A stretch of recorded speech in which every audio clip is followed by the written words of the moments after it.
take a look at this dress. Notice the shirring here.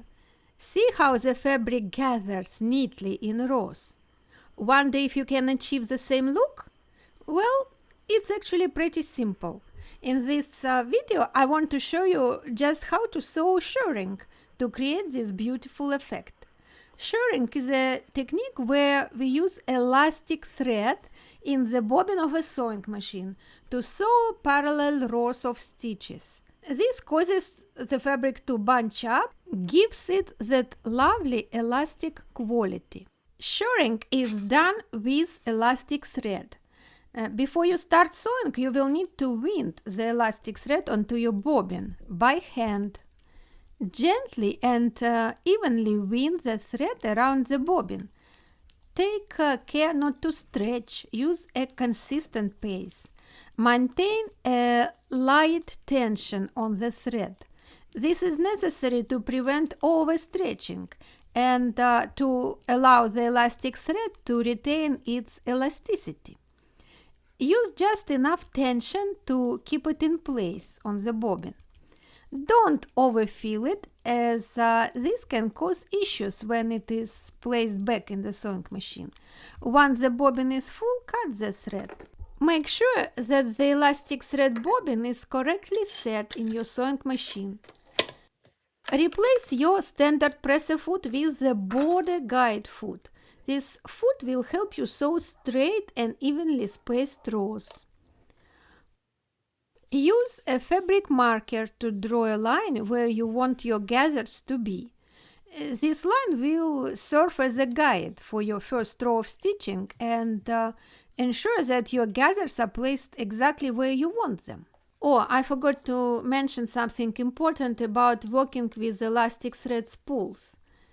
They have a tendency to unravel really badly. To prevent this mess, I use Hugo's Amazing Tape. This tape sticks to itself without leaving any sticky residue on the thread, so I can wrap it around the spool to keep the elastic thread from unwinding. For successful gathers, adjust your sewing machine's tension to the lower setting, typically 0 or 1. This allows the elastic thread to create more pronounced gathers. Set your stitch length to 3.5 millimeters for optimal results. Begin sewing along the marked line. As you sew, the fabric will start to gather. Let the machine naturally fit the fabric without forcing it through. As you sew, you will notice the fabric beginning to form gathers, which is exactly what you want to see. In this tutorial, I work with a simple piece of lightweight cotton fabric to demonstrate the technique of shirring. This fabric is good for practice because it gathers beautifully and is easy to handle. I'm not creating any specific garment from this practice piece. Leave thread tails before cutting the threads. These tails are necessary for securing the gathers once you complete sewing.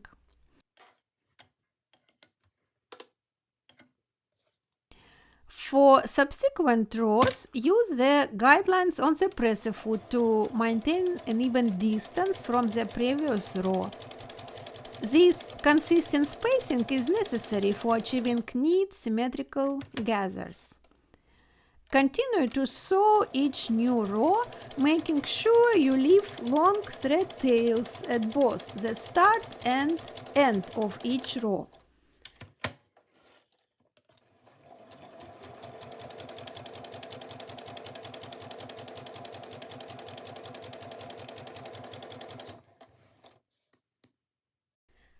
After sewing all your rows, you will have a piece of fabric with evenly distributed gathers. And now a real-life example of how to sew shirring. To show you how I secure the gathers, I am using a dress that I made recently. You need to secure elastic thread really well, so the gathers won't come undone. Some people use backstitching to secure a shirring. It's certainly fast, but I prefer to leave long thread tails and tie them off manually.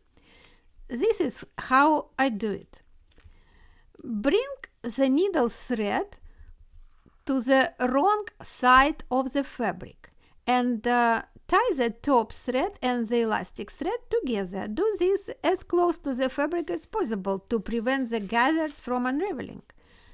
And for added security, consider tying a second and third knot over the first. After that, I use a self-threading hand-sewing needle, threaded with elastic thread tail. Very easy. And now just secure the thread as usual. Create a small loop and pass the needle through this loop to form a knot. Pull it tight.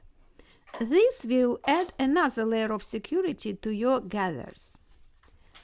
Once you are confident that the knots are secure, trim threads close to the fabric. And repeat this process on the other stitching lines. I like to use shirring in my sewing projects. Recently, I applied shirring to the back of a dress, and I love how it shows off my waist in a flattering way. It's amazing how a few rows of elastic can highlight the waistline, even if I don't have a pronounced waist. It's like a little illusion that works so well. Thanks for joining me today. Don't forget to like, share, and subscribe for more sewing tutorials. Drop your questions and sharing experiences in the comments below.